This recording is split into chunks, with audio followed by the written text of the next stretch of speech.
when I was in my early 30s, so this was before you and I met, but when I was in my early 30s, I realized that I was friendly with everyone. I was friends with no one. I Oh still boy. didn't Yeah. belong anywhere. I still didn't have a community and I didn't have a sense of belonging. So the fourth critical choice I made at that point was to create community and create Mm. belonging because I figured out you can't get it unless you give it. Yeah. Yeah. All right. Has there been a time where you ever felt like you didn't well, how about this? You've already given me some examples, but let's just keep going with it. When you haven't felt like you belong. Yeah. Boy, this is a big theme for me. Like, so I would say most of my life, I have not felt like I belonged. I felt like I could get along. Um, but I didn't never felt like I truly was connecting well. It's everything from, I was never one that really got along with the guys. I was raised by a single mom, had a sister in the house. I was never kind of that rough and tumble boy, and that continues to translate to this day. I struggle with some of those things. In professional settings, there's always someone went to a better school than me that seems a little smarter, a little quicker, a little funnier, a little more insightful. I continue to struggle with that piece. But I'll tell you something that really hit me on my sabbatical. So forgive me, this is going to be kind of a ridiculous story. Mm-hmm. But if I rewind the tape all the way back to about like 6th or 7th grade, right? So same kind of thing. I was in school, I knew people, but I was never popular even way after this story. But definitely just had a hard time connecting. Although I was social, people would describe me as, I think some people would be surprised to hear this part if they know me. But what I learned was I was nervous and kind of anxious around people. I was trying to kind of fill a role. But then when I would go to summer camp, so I used to go to summer camp in the hill country here in Texas, and I had friends and I had girls that were interested in me, and I was a totally different person. And then I went back to school and I kind of clammed back up again and became this other version of myself. So I jokingly now call it summer camp Brad. And so when I went to college, I decided I was going to be summer camp Brad.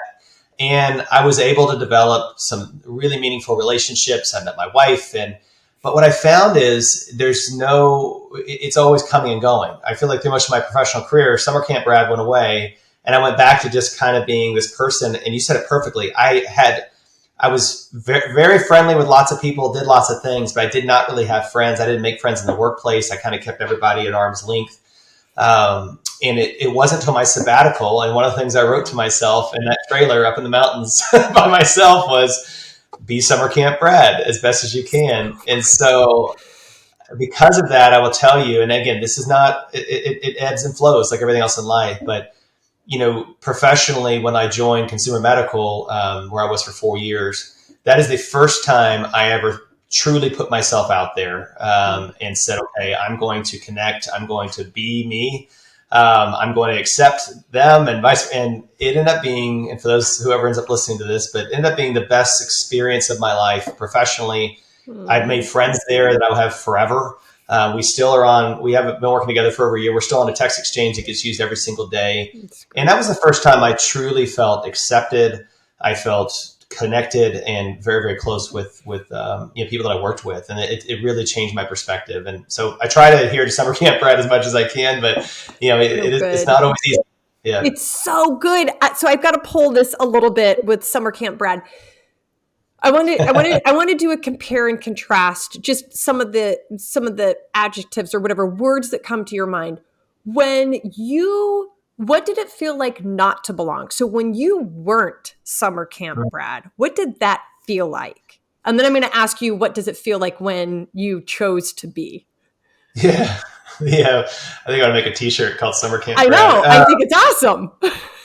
I've said it more in the last 5 minutes than I have my entire life. So what does it feel like not to belong? Full of self-doubt, second guessing, being in a meeting and saying something and thinking in your brain, oh, no one cares about that. That's a bad idea. Being invited to things, but secretly thinking, they don't really want me there. All right, I don't want to do that. Or I think I'm just going to go home. And it's just self-sabotage in so many ways, right? It's like I manufactured a scenario in my head and I acted on it. even though it wasn't necessarily true. And I don't, I mean, there's always gonna be people that don't like you, and that sometimes what you're perceiving is accurate. But I think most of the time in my life, I've manufactured most of it in my head. And so the opposite of that is when it's summer camp ride time. Yeah. I worry less about that. I am who I am. I make the joke I want to make. I'm not afraid to be confident with what I believe in and stand up for it or back it up or recognize I might be wrong. And so I think when I'm at my best, I care, but I don't spend a lot of time worrying about how this comment might be perceived, or how someone might view me. Because if I'm authentic and I am who I am, this is the best I can be, right? And I find that when I do that, I do feel connected to people. I am much better received. And frankly, that's when my career and my personal life has really gone through the roof, is when I've done that. It's when I shell up and I clam up again is when things start slowing down. And then, and it just doesn't feel great. It just doesn't feel great. Thank you for that. And the last thing that came to my mind listening to you is that, and this has been my experience too, is that creating a sense of belonging really takes two. Your Mm-hmm. desire to show up in a way that you're creating your belonging. And of course, then the other people or the other person embracing, Yeah. embracing the way that you're showing up. And so I just think that story hits that so well. The other And thing here is community. Oh, go on. sorry, I think one last point I want to make on Yeah. that, though, is one last learning I've had, and it's took me a long time, is just because I'm not accepted, or just because because if someone legitimately is not connecting, I have had to give myself grace and understanding that it's not a zero sum game. It's not like they've just said, I don't like Brad, I'm not going to connect with him. I've learned that people have so many things going on in their lives, so many other things that are challenging them daily. So I've tried to learn also not to take that personally, right? In the end, that and Great. maybe it does have with me, but likely there's a million other reasons why it's not working out. So trying not to fret on that and move forward. So anyway, apologies for interrupting you, but No, that's great. And then the last thing that I wanted to get your perspective on here with the fourth choice is community, and you're a part of many communities. When I think about you, even like your indie films. But what are some of the communities that you're a part of? And again, like, what do you get and what do you give? Just like being a part of those communities. yeah, boy, it's I am a part of a lot of communities, and I love the question because you don't think about that until you take a step back. So yeah, from a community perspective, today it's cycling is a big part of my world. I play guitar. Been playing in bands, and so that's a part of my world. There's a professional community. There's a charitable community. We're trying to do more and more philanthropy. My wife and I just set up an endowed scholarship in our university. We're doing board work, and so there's a lot of those. And I would tell you that the biggest gift that I've gotten from that is really just understanding the perspectives of people that I likely would never have encountered if I had just stayed in my little lane. And so two quick examples in that is, one is the bike. The bike puts me in a group of people from a wildly different set of professional backgrounds, political backgrounds, religious backgrounds, people that I likely would have never even encountered in any other capacity. But suddenly you're in a group of 5 or 6 people riding, and you're getting to know people, and it forces you, and you're on the bike for hours, and you're talking about everything, and you find that you kind of blow past all the stereotypes and all the preconceived notions, and you just get to know the person. Boy, what a lesson, especially in today's world, right? It's just because we don't agree on who should be president or whatever, this policy, that policy, to push through some of those things has been amazing. And the last, just real quick example, and probably the greatest thing that's happened to me in my adult life when it comes to community is the church. I mentioned earlier, I'm not a religious person. But when my wife decided, we lived in Utah, that she wanted to really become or really seek out that part of her life, I went. I went to be supportive of her. I went even seeking for me. I was really hoping I could find a connection to that. And I went all in. I met the most amazing people.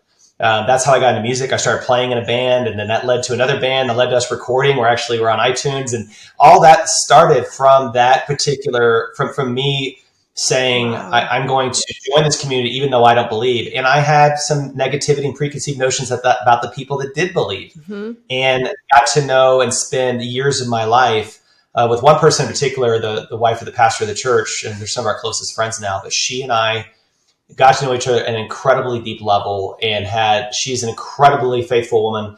And I can't find my way with that. And yet we spent years of our lives just loving each other, being supportive of each other, and hearing each other's perspectives and debating and talking.